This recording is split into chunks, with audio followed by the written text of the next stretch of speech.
the candidate, is accused of delving into tribal politics. There's a video where he talks about he being something about Akan people, something like that. What happened? I mean, contrary to it, he has been a victim of this tribal politics. Unfortunately, there are some other people who benefit from it. It just so happens that after benefiting from it, they play the ostrich game, play the victim role, and Ken, of course, appears to be like, I mean, somebody who is propagating. It's just like what we see. I mean, if you go to America, for instance, there are some genuine instances where somebody may have committed a wrong thing, but they hide under the umbrella of racism and want to justify it. So Ken is rather suffering and has been a victim of the political abuses, whilst unfortunately and to the contrary, we have other candidates who are enjoying from same. But these are the facts. The facts are that just yesterday, when he met some delegates in the Eastern region, he reinforced and reiterated and of course raised a concern. And that concern, Paul, had to do with the unprecedented levels of tribal intimidation that is happening in certain parts of the north. It is important for me to state clearly that Ken is not divisive, Ken is not discriminatory. Interesting. What did he say? What did he say in the video that created this problem? Yeah, his point was the fact that he needed to raise these concerns, which had to do with the fact that if you go to certain parts of the north, his supporters are constantly being intimidated. Currently? Yes, there are situations where they have to get chiefs to compel delegates to pledge to vote in a certain direction. Recently, if you recall, when he went to the north, remember there were some delegates who voluntarily came to him and revealed information about how they voted for him, which unfortunately they recorded 0 for him. I mean, he raised this concept, but interestingly, some of these are people who came forth are getting threat of being banished, and some of them also threat of harm. So he just had to lay those concerns out, and of course, I mean, have to emphasize that if that is happening in other parts of the country, if we don't condemn it, it may also embolden other parts of the country, for instance, parts of the south to also do the same. And I think, unfortunately, some of the media reportage misrepresented it. I don't want to repeat the name of the media house on their platform, but they misrepresented it and presented a certain outlook that suggests that Ken is asking all accounts to vote against minority group. I mean, there is no way he would do that. Vote against minority rule. Minority group. Minority group. Yeah, minority. The groupings. I mean, the other ethnic groups. And we believe in the honest, fair, and of course inclusive policies. But what we also resist vehemently is any attempt to also blackmail us on any religious or tribal lines, because the record has explained, the history is also there, that there have been candidates, they moved to their home regions, engage in all manner of tribal and identity politics. I personally do not believe there is anything wrong with identity or, let's say, home advantage.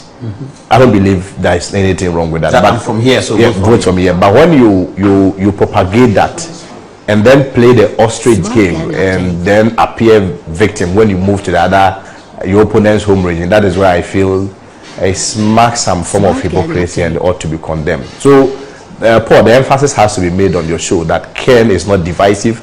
His recent company, the rubber company, employs 360 people. Interestingly, 300 of them are all from the northern part of the country. The rubber company in the northern region? No, it's in Greater Accra here, Tema. It's in Tema here. But interestingly, it employs about 300 northerners out of the 360 people that currently works there. So the point have to be made very strongly, refuting the claims and those reports that were misleading and deliberately misrepresented to create an impression as though Ken does not like Northerners. And interestingly, this thing only resurfaces anytime you are going to have election, where it's almost being used as a tool, being weaponized also by some politicians to create an impression that other group, other tribal group do not like the other. We dissociate ourselves from such campaign. But of course, like I indicated, we also not allow anyone to blackmail us into silence when it comes to religious lines. If chiefs are being compelled to call delegates to ask them or force them to vote in a certain direction. And also there are also delegates that has been threatened against harm, and of course there are also threat of banishment, all on the basis that they support Ken. I'm not sure if you're a leader, you just leave it hanging. Obviously you condemn him and also ask for inclusivity, and of course, I mean, some political. How is the campaign going? Where is Ken these days? Campaign is so well. Ken, as at now, is on his 11th region, which happens to be the Eastern region. Just yesterday in the evening, he took a break, has to embark on some few personal rounds, and hopefully in the next 2 days he will also proceed. But of course, our message is really going on well. Our message has been simple. I mean, in 3 phases, I would say it's premised on jobs, jobs, jobs. Yes, and that's what he's preaching. Especially, you recall, Paul, yesterday, the unfortunate incident that happened where young people had to lose their lives in their search of jobs. Of course, Ken is not promising to come and solve every problem in the country. But within the first 4 years that any person will have as a president, with the right environment, empowering the private sector, and of course, taking those bold initiatives and bold decisions, I am very confident that we'll be able to reduce unemployment and create decent jobs for our people. Not only decent jobs, but also even those who are working, who are underpaid. The Ken's principle is that when the economy boosts, which of course there are a lot of job creation, people's salary also going to be affected, and people are also going to live the decent life, so that the American dream that people are living in America, the UK dream that people are living, we can also live the Ghanaian dream. Which is the Ghanaian dream, which is that you will have a job. You have a decent life. Exactly, decent life. Of course, when you decent life will mean that you at least have a means of livelihood. So that, Paul, if you want to rent a beautiful place, you should be able to. If you want to change your car, or if you want to have access to car, especially after working for a reasonable period of time, say 5 years, 6 years, this should be basic. And it's also basic in other jurisdictions, other countries. I mean, there is a global trend, and especially when it comes to our jurisdiction, it's very is on the rise, where a lot of young graduates have to pretend as though they want to pursue further studies. Most of them, recently I was in Canada, most of the students that go to Canada and other jurisdictions, most of them do not even go to school. They just end up driving Uber and engaging in other menial jobs, all because in their home country they are unable to live very decent life and the Ghanaian dream. So Ken is of the view that when you name unemployment to the barest minimum, at least the decency that is associated with the human life, and of course the dignity that we all deserve, we should be able to get it as God's children. That's interesting. There's a narrative that this MPP race may be too tight. Is it true? I beg to differ. Of course, I mean, I respect those views. For me, especially from where I'm coming from, is a feedback to us to ensure that we really work hard. But from how the grounds are and how the delegates are receiving our message, you realize that the delegates is about 1.16% of the entire general voter population, which is about 18 million, because the delegates is about 218,000. If you do the mathematics, you realize about 1.16%. So at the end of the day, the delegates also are listening to what the majority of Ghanaians are calling for. If you sit in trust, people are calling for Ken. If you enter the malls, Ken. They say it in a very simple language, especially in the markets. More the Ken buy a better, a better. So I have the impression, I have the conviction that this message is really sinking to the delegates. That yes, all the other candidates are capable. They are all, I mean, very great and nice gentlemen. But within the exigency of the moment, the timing, people are saying that more they can buy a better. And for me, that gives him the added advantage, that credibility, that trust. It's not only about marketability, but it's also an aggregation of marketability and visibility. You know, marketability may just be, marketability will have to be acceptability, and visibility will have to be presence. In the case of Ken, maybe unlike all other candidates, Ken is both marketable and visible. And for me, it gives him that advantage, that presence of visibility. And of course, that aspect where a lot of Ghanaians trust him, they place value on him, that Ken is honest, Ken is bold, Ken is patriotic, Ken is somebody who will not tolerate A, B, C, D.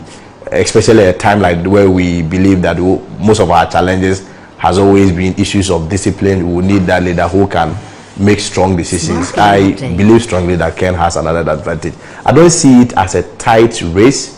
I see one of Ken is going to win. I'm looking at between 62 to 64%. Oh wow, that's interesting. You think Ken is going to win? Yes. Straight away. All things being equal, between 62 to 64%. Because currently, Paul, the by tampon factor has also changed a lot of the dynamics. Yeah. Where, of course, I wouldn't pretend that he's also not maybe snatching some of Ken's supporters, but out of every 10 people that goes to Brian Champo's camp, chances are that 9 of them are from the Dr. Bawumia's camp. So he's really changed the dynamics, coupled with the fact that delegates believe that we need to present somebody who Ghanaians want and are ready to vote for. It gives him some added advantage. So I'm very confident that Ken will emerge victorious. Okay, let me see whether I have some text messages for you on this one. Fatih, first, just maybe 2 of it also. How many? What are people asking? So from Raymond says, I admire Kwesi Kwarteng's excellent managerial skills. He has a difficult task managing Ken, but thanks to KK reconciliation, will be smooth after the election. I wish he was part of Dr. Bawumia's winning team. Manuel Darko says Ken is a national threat and security agency must take it seriously.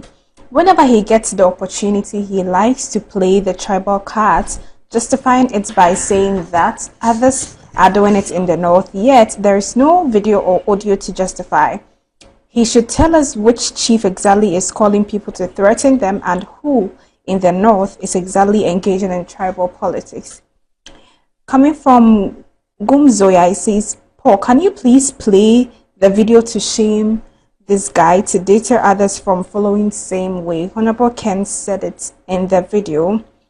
And lastly, coming from Haj Kabar, he says, Ken have seen defeat staring at him, hence he started to do some tribal politics. He came to Upper East and met a section of delegates and went back.